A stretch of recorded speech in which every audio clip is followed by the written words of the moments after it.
Fibre म्हणजे कापसाचा तो स्मॉल पार्ट, एक युनिट कापसामधलं, त्याला म्हणायचं cotton fibre.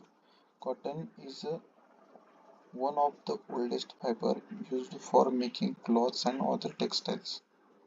It grows in well warm and tropical region. India is a major center for cotton production, but cotton is also grown in many other countries around the world where the climate is mild and suitable for cotton farming. म्हणजे काय आता एक line एक इथपर्यंत cover करायचं आहे. Cotton is the oldest fiber used for making cloth and other textiles. Cotton हा old fibre आहे, म्हणजे तो पार्ट आहे तो ओल्ड फायबर आहे. Cotton is one of the oldest fibre जो की क्लॉथ आणि अदर टेक्सटाईल्स तयार करायला यूज करतात. युज्ड फॉर मेकिंग तयार करायला of clothes and other textiles, कपडे आणि अदर म्हणजे वेगवेगळे कापडाचे प्रकार तयार करण्यासाठी हे ओल्डेस्ट फायबर यूज करतात. It grows well in warm tropical region, म्हणजे त्याची वाढ ते उगवते कुठं चांगलं वेल चांगल्या पद्धतीने कुठं उगवते तर वॉर्म आणि ट्रॉपिकल रिजन. ट्रॉपिकल म्हणजे ऊन असते त्या ठिकाणी. ट्रॉपिकल रिजन म्हणजे एरिया, म्हणजे आता हिरवळ इथं ऊन असते, कुरुणवाड इथं ऊन नसते तर हिरवळच उगवणार, याला म्हणायचं हिरवळ. हे रिजन झालं.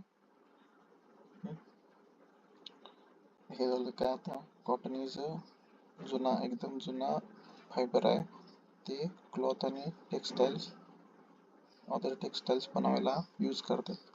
ह्याचं ग्रो कुठं होत आहे तर हे वॉर्म आणि ट्रॉपिकल म्हणजे उष्ण भागात ते ग्रो होतं. India is a major centre for cotton production. India हे मेजर म्हणजे जास्त मेजर म्हणजे मोठं सेंटर आहे. सेंटर म्हणजे ते केंद्र आहे. इंडिया हे मोठं सेंटर आहे कशासाठी, कॉटन प्रोडक्शनसाठी. म्हणजे सगळ्यात जास्त कॉटन कुठं तर इंडियात तयार होते, हे सेंटर आहे तर कॉटन प्रोडक्शनचं. But cotton is also grown in many other countries around the world. इंडियात जरी हे सेंटर असलं, ह्याचं केंद्र असलं तरी पण cotton is also grown. Also म्हणजे सुद्धा ग्रोन होते इन मेनी अदर कंट्रीज, जास्त दुसऱ्या कंट्रीज सुद्धा पण हे ग्रो होते अराउंड द वर्ल्ड, म्हणजे जगातल्या वेगवेगळ्या कंट्रीज मध्ये ते ग्रो होते. तर कुठं where the climate is mild म्हणजे क्लायमेट हे माइल्ड असते. माइल्ड म्हणजे काय तर उष्ण पण असते आणि थंड पण असते थोडंसं. Suitable for cotton production. थोडक्यात काय, इंडिया हे केंद्र आहे कॉटन पॉप्युलेशन प्रोडक्शनसाठी. पण कॉटन हे दुसऱ्या देशात पण त्याचं प्रोडक्शन घेतात. कुठल्या देशात घेतात तर तिथं क्लायमेट हे माइल्ड असायला पाहिजे आणि ते सुटेबल असायला पाहिजे त्याच्या शेतीसाठी, कॉटनच्या शेतीसाठी. तर अमेरिकन कॉटन डोमिनन्स म्हणजे काय, वर्चस्व. तर अमेरिका आहे ह्याचं कॉटनचा डोमिनन्स म्हणून, कॉटनचं वर्चस्व असलेलं म्हणून अमेरिकेला ओळखतात. का, कारण American cotton is most widely grown type of cotton in the world. Other countries like India, China, Mexico also grow lot of cotton. म्हणजे हे अमेरिकेचं वर्चस्व असं म्हटलंय कारण अमेरिकन कॉटन आहे हे most widely grown type of cotton आहे. म्हणजे काय, ते कॉटन हे सगळ्यात फास्ट ग्रो होते, मोस्ट वाइडली ग्रोन कॉटन आहे in the world. Other countries like India, China, Mexico has also lot of cotton. म्हणजे त्याच्यात पण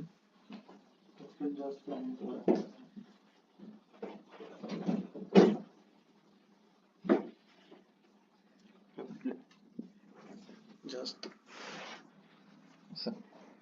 कॉटन कल्टिवेशन म्हणजे कॉटनची शेती. कॉटन कसं आपण कल्टिवेट करतोय म्हणजे काय करतोय, कल्टिवेशन.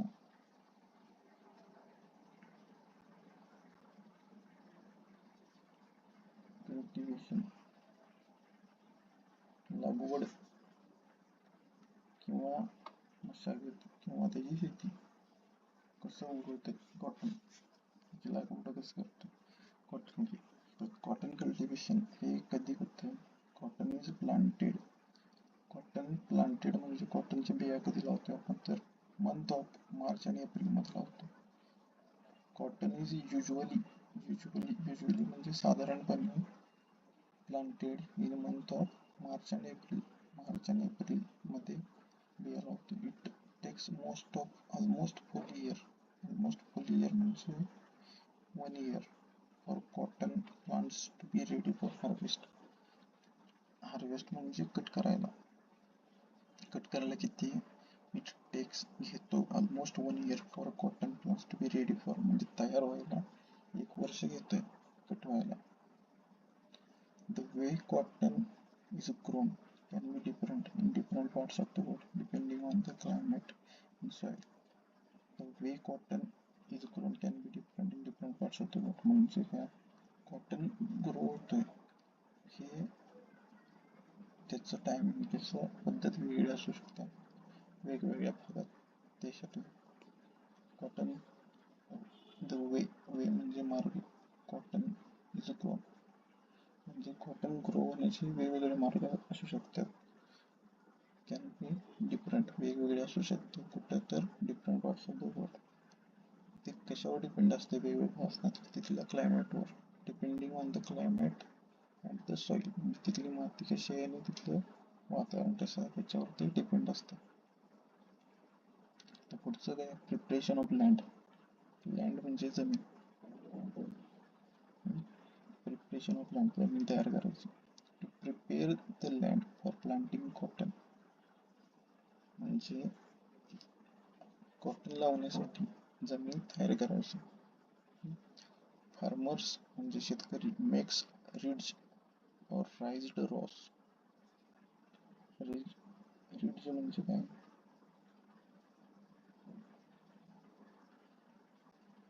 रिड्ज म्हणजे आपलं हे रिड्ज म्हणजे ते हे नसते का शेतात अशी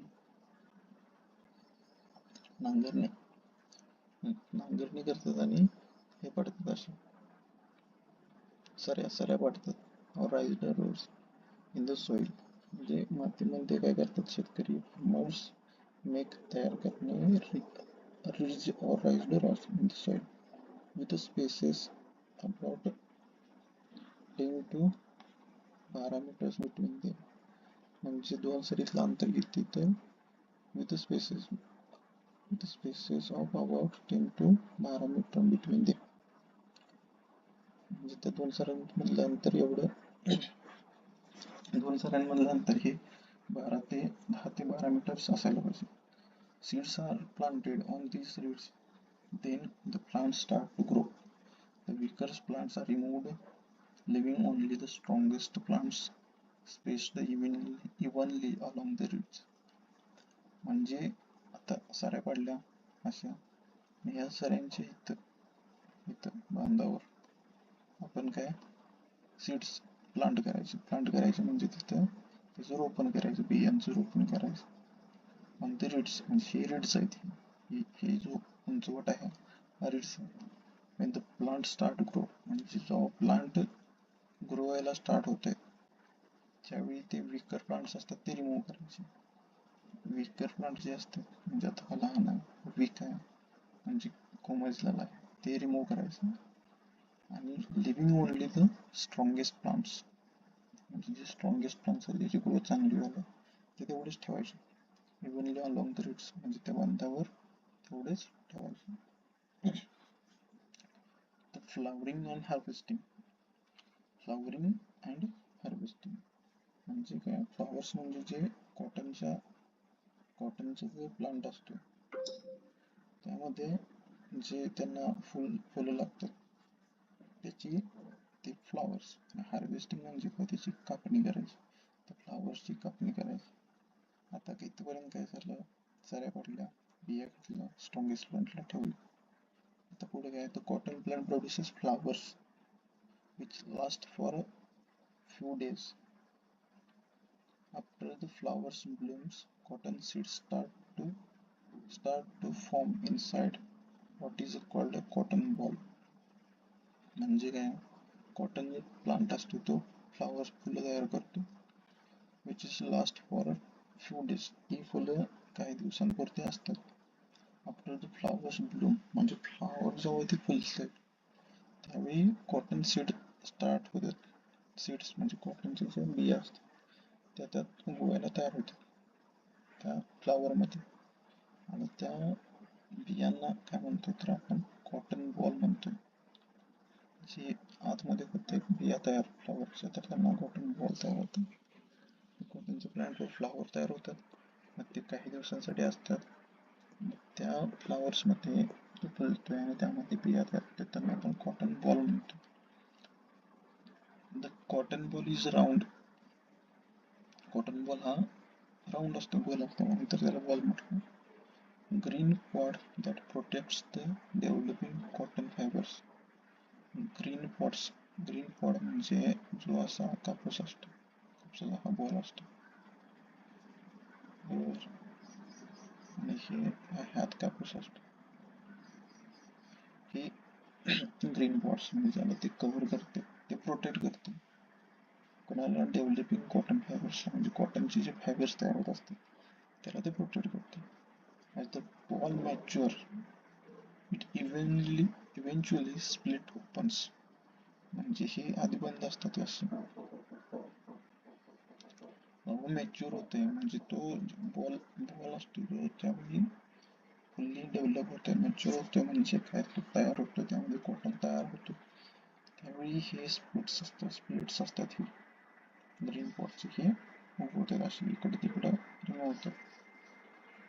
eventually revealing the white fluffy cotton fibre inside. त्यामध्ये ते रिव्हील करतात किंवा तयार केलेला व्हाईट पांढरा फ्लफी कॉटन फायबर्स ते रिव्हील करतात. मऊ फ्लफी म्हणजे मऊ कॉटन इनसाइड मध्ये तो रिव्हील करतात. And these cotton fibers are then carefully picked and processed to make a fabric and other clothes. आणि तो तयार झालेला फायबर जो असतो कॉटन बॉल पासून तो फायबर्स प्रोसेस करतात, त्या काढतात त्यातला तो फायबर म्हणजे तो कापूस काढतात आणि त्याला त्याच्यावर प्रोसेस करून कापड आणि अदर प्रोडक्ट्स तयार करतात.